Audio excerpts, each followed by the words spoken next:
welcome to my workbench. Someone had asked me about a high voltage delay circuit in a vacuum tube amplifier. On the bench today I have an amplifier that I built maybe about 8 years ago, and that's exactly what I did. So let's move over to the workbench and I'll talk about it a little bit.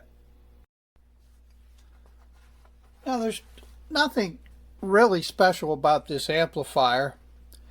It is an L34 amplifier, push-pull, stereo, has 12AU7 drivers, phase splitters, and the 12AX7 preamp tube, regulated B+ for the filaments on the preamp tubes, choke, little power supply for the preamp tubes. And this was, like I said, about 8-10 years ago, and I used off-the-shelf Edgore transformers on them. This one is fixed bias. Back in the back you can see test points that I use to check the voltage when I adjust the test points. Let me lift it up a little bit. You can get a better view. In the back, I don't know if you can see them, but the bias adjustments are right behind the tubes, and the test points are right here.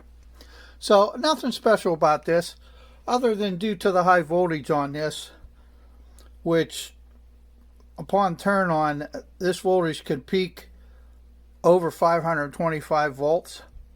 So the only reason I wanted a time delay, soft start, whatever you could call it, whatever you want, I figured it's a little easier on the tubes to let the filaments heat up first before the high voltage is applied. It's got to be a little less stressful on the whole circuit. So let's look at the schematic, and I use the Rubli circuit, and I will leave in the description, I'll leave a link to that website where you can look at that information. He also has a PC board layout, parts list, and everything that you could use to duplicate this. And if you don't want to, he also sells the boards. So let's look at the schematic, and I'll go over to what I did and how you install it. Here's the schematic for one channel of the amplifier, and it's a basic circuit here. Now there's room for improvement here, but I'm not going to mess with this amp as I'm working on another one with some similar to this. Probably use some different tubes, I'm not sure yet, and I have some enhancements on it and different preamp and phase splitter tubes on it. But it's your basic L34 push-pull output and 12AU7 phase splitters and the 12AX7 for the preamp on the input. And the transformers are actually a little underrated on this. I used the Edgore CXPP 25/8 5K transformers, and actually when I tested it on the output with the oscilloscope, I could obtain 52 watts before I got any breakup in the waveform with a 1000 hertz signal on the input. But I don't push it that hard anyway down here, so when I do use it, I can still rattle the floorboards, as my wife says, down here in the basement. So let's take a look at the power supply, and I'll show you where I installed the Rubli board at. Here's the power supply for the amplifier. I use an Edgore XPWR 214-120, which has some multiple taps on it. 360, 0, 360 volt at 400 milliamp, a 70 volt bias tap, and two 6.3 volt 4 amp taps that I used to power the filaments for the L34s. And then I put that small 12 volt transformer on there to run through the regulator section for the low voltage on the PS3 board to provide the power for the 12AU7s and the 12AX7. Now you can see on the top of the schematic there where I inserted the Rubli delay board. I modified the PS3 because the Rubli has to go in after the first capacitor in the power supply. So actually it goes from that first capacitor through the delay board into the Hammond 159T choke and then back out through the rest of the power supply. As I said, you really need to be careful when you're working with high voltages, and you need to have an appropriate meter. I use a Cat 3 600 volt rated meter for my electronic work, just to be on the safe side. You don't want, when you're working with these voltages, 500-600 volts, you don't want to get a cheap meter. Even though they may say they're rated, you have to be careful because the test leads also have to be rated. That's an important thing on some of these meters.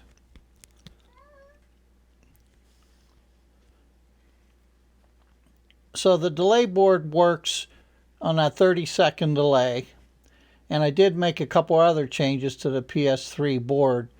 I changed the capacitors to 50 microfarad, 600 volts, as I talked about when we looked at the underside, and I changed one resistor to 840K, and I changed the two 10 ohm resistors to 5 watt, as you can see in the schematic.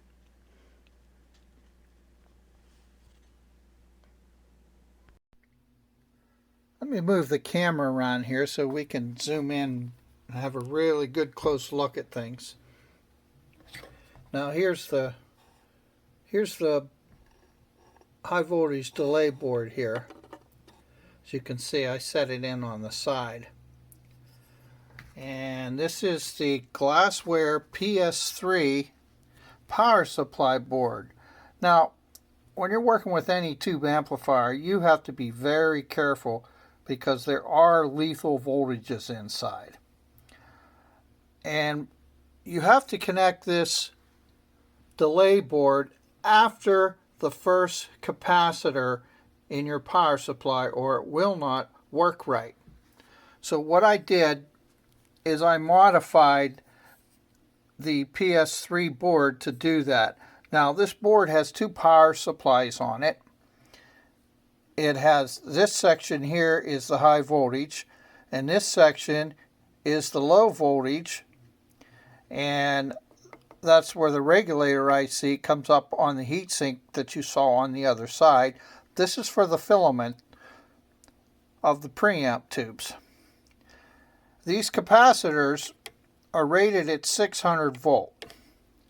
But I like a little leeway. I think they are, I used, let's look. Because I used the same ones here. These are the MIEC capacitors. And they're supposed to be good caps. I like a little bit of leeway. As I said, when the B plus first comes on, you've got way over 525 volts. And that's on your capacitors. That's on the whole system. So at this point, before the delay board, one capacitor is getting that high voltage on it before the delay board turns on, and then the voltage will go down as the tubes are heated up and they're conducting. The plate voltage on these tubes are approximately 480 volts when they're operating, but that surge when you first turn on, if the tubes were cold, that voltage would be way higher. Now I did have trouble. These are Tube Amp Doctor L34B STRs. I bought a quad of them for this amplifier. And I had used it for off and on for a couple years. And it developed a problem. Now, I put a small fuse in here, believe it or not, a glass fuse. I don't recommend you doing that because it's actually not the right type of fuse for this. But it is a, I think 450 or 500 milliamp fuse that I put in there. I'm kind of glad I did because I had an issue with one of the tubes. And that happens with some of the newer tubes today. The tube actually worked fine at a lower voltage. It tests fine. But there was some kind of flashover inside the tube. When the B plus turned on, I would see a blue flash and this fuse would pop. So these were matched pairs. I bought another set of matched pair, and the new pair is working fine ever since. So you can't get a defective tube. Even down the line you can have issues, even right out of the box with some of these new tubes today. I think these two-band Doctor tubes are probably the Chinese variant, because the only difference is they take them and they run them through testing to make sure that they're of a better quality. But so those two capacitors there, those are 600 volt caps. And like I said, the PC board, as I said, I think it's still available. You can do point-to-point wiring. I like messing around with PC boards, but some people don't agree. It's all in your choice. There's the 10 ohm resistors in series with the cathodes of the tube. And of course here are my wires. You can see them going up to the test points, and the little bias adjustment pots, they're mounted on the other side of the board, so you can have access with them from the top. But as I said, you have to be really careful, especially if you're not used to building something of this sort. The high voltages can be lethal. You need to, as we always say, I've been an electrician all my life. Keep one hand in your pocket when you're not sure, when you have lethal voltages present, no matter what you're doing. But let's move on and we'll look at some other things about this amplifier. Okay, for testing purposes, I just hooked a couple small speakers up to this just to show you how it works. If you look, I stuck a little clock up here. You can see the second countdown. So we'll turn that on when that reaches 0.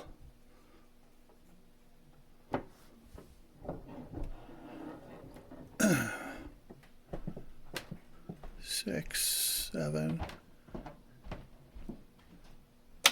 Okay. So I have a little Bluetooth device hooked up right now from my tablet, and it's playing.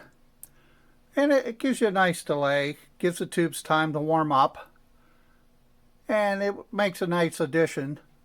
As I said, you can put one together yourself, and it will work just fine in most situations. There, about 30 seconds.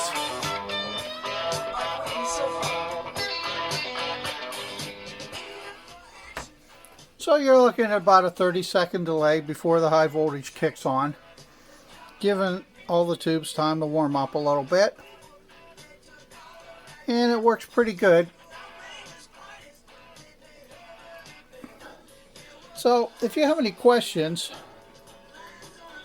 actually this amplifier, I think that PC board that I use is still available. And that's just pretty much a generic circuit, as you saw on the schematic. Nothing special about it, but it sounds nice. It worked out good even with these head-core output transformers. It sounds good. It has plenty output for me. So this was one of my earlier builds. I think this was one of the third amplifiers I put together about 8-10 years ago. And made a few more cents, obviously. So if you have any questions, leave me a comment and I'll get back to you.